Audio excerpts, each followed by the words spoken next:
कृषि क्षेत्र की उन्नति के लिए तकनीक को खेत तक पहुंचाना आवश्यक। डॉक्टर शांडिल। स्वास्थ्य एवं परिवार कल्याण, सामाजिक न्याय एवं अधिकारिता तथा श्रम एवं रोजगार मंत्री कर्नल डॉक्टर धनीराम शांडिल ने कहा कि आधुनिक युग में कृषि क्षेत्र को उन्नत बनाने के लिए तकनीक को खेत तक पहुंचाया जाना आवश्यक है। डॉक्टर शांडिल आज सोलन जिला के कंडाघाट में राष्ट्रीय कृषि उच्च शिक्षा परियोजना के अंतर्गत कृषि विज्ञान केंद्र में एग्री फेस्ट, बागवानी एवं वानिकी शिक्षा मेला को संबोधित कर रहे थे। डॉक्टर शांडिल ने कहा कि हमारा राज्य एक कृषि प्रधान राज्य है। आधुनिक युग में विज्ञान ने कृषि क्षेत्र को सुलभ और उपज में वृद्धि के लिए कई आविष्कार किए हैं। उन्होंने कहा कि यह उन्नत तकनीक जब तक खेतों तक नहीं पहुंचेंगे तब तक किसान लाभान्वित नहीं हो सकता। उन्होंने कहा कि इस दिशा में कृषि वैज्ञानिकों और तकनीक के जानकारों को मिलकर कार्य करना होगा। स्वास्थ्य मंत्री ने कहा कि कृषि क्षेत्र में व्यावसायिक एवं योजनाबद्ध कार्य से आत्मनिर्भर बनकर आर्थिकी को मजबूत बनाया जा सकता है। तकनीक के विकास से कृषि क्षेत्र में रोजगार की अपार संभावनाएं सामने आई हैं।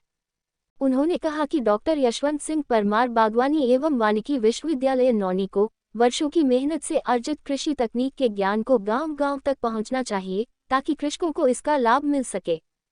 उन्होंने कहा कि शीघ्र ही सोलन सब्जी मंडी में स्थानीय स्तर पर उत्पादित कृषि, बागवानी एवं अन्य उत्पादों की बिक्री के लिए विक्रय केंद्र खोला जाएगा ताकि कृषक लाभान्वित हो सके। स्वास्थ्य मंत्री ने इस अवसर पर प्रदर्शनी लगाने वाले तथा सांस्कृतिक कार्यक्रम प्रस्तुत करने वाले स्कूली बच्चों को सम्मानित किया।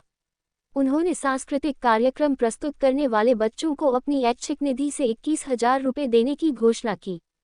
डॉक्टर यशवंत सिंह परमार बागवानी एवं वानिकी विश्वविद्यालय नौनी के उपकुलपति प्रोफेसर राजेश्वर सिंह चंदेल ने इस अवसर पर कहा कि पूर्व में हल द्वारा की जाने वाली कृषि अब कृषि आधुनिक यंत्रों के माध्यम से हो रही है। उन्होंने कहा कि कृषि क्षेत्र में युवाओं के लिए रोजगार के भरपूर अवसर उपलब्ध हैं।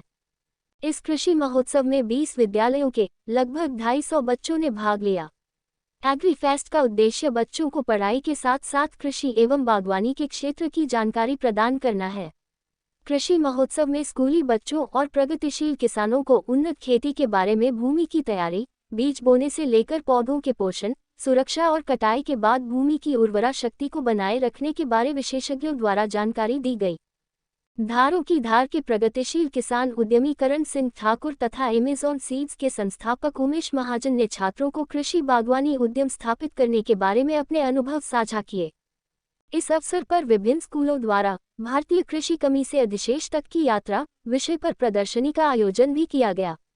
डॉक्टर शांडिल ने मीडिया के द्वारा पूछे गए एक प्रश्न का उत्तर देते हुए कहा कि कीटनाशकों का प्रयोग मानव एवं कृषि भूमि के लिए हानिकारक है। जिस प्रकार से हम इंसान आधुनिक युग में अत्यधिक दवाइयों का सेवन करते हैं वह भी हमारे लिए घातक है। इस अवसर पर मीडिया से उन्होंने अपने अनुभव भी साझा किए। कंडाघाट से हिल्स न्यूज़ 14 की ब्यूरो रिपोर्ट।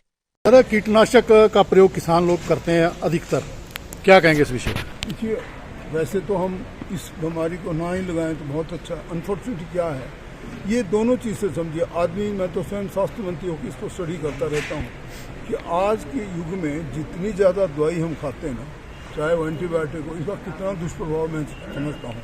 मैं तो खुद जब कॉलेज स्टूडेंट था, मुझे डॉक्टर ने जावन अभी तक नाम याद है, जब पहली बार इंजेक्शन लगाने आया, हमने अमृतसर कैंप में जाना था। I was second year student, DAV culture वाला। मैं तो डर गया कि मैंने कभी इंजेक्शन लगाया। तो कमाल है, आप कैसे रहते हो स्वस्थ? मैं कहा मेरे पास तो त्रिफला होता है, दादाजी ने दे रखा है बना के, और वही हम खाते हैं। कहने का मतलब ये कि इसी प्रकार से ज़मीन को हम रसायन की जो चीज़ों से पोषित कर चुके हैं, इसकी आदत बन गई है।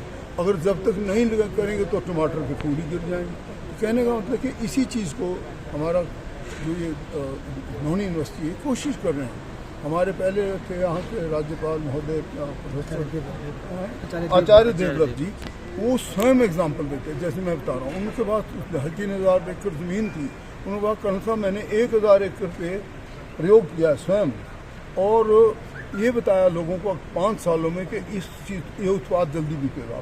क्योंकि ये नेचुरल खेती से संबंधित है, और जो आपकी है बेशक ज़्यादा आपकी उत्पादन होता है, नो डाउट, परंतु जो ये उत्पादन है ये शरीर के लिए भी अच्छा है और ज़मीन के लिए भी अच्छा है। तो ये एक प्रकार का आज डिबेट चली है पूरी दुनिया में कि भाई बढ़ती पॉपुलेशन के साथ हम नेचुरल फार्मिंग कैसे करें। और मेरा अपना मानना कि हम इसमें विजय पाएंगे अगर हम धीरे धीरे नेचुरल फार्मिंग तक जाएंगे। मैं प्रस्ताव में एग्री करेंगे कि तो धीरे धीरे कैसी आदत बन जाएगी और मिट्टी को भी आदत हो जाएगी। जैसे शरीर को भी कम से कम दवाएं, बच्चों समय ऐसा है जब घातक बीमारी आती है तो आपको बड़े से बड़ा उपयोग करना पड़ता है। यही चीज़ हमारे, चाहे वो एप्पल है, चाहे वो टमाटर है, चाहे वो दूसरी जो हमारी एक्जॉटिक वेजिटेबल है, जब इनको कोई ना कोई बीमारी घेर लेती है तब इनको रसायन का इस्तेमाल करना पड़ता है। हम धीरे धीरे इससे अगर छुटकारा पाएंगे तो बड़ा अच्छा होगा।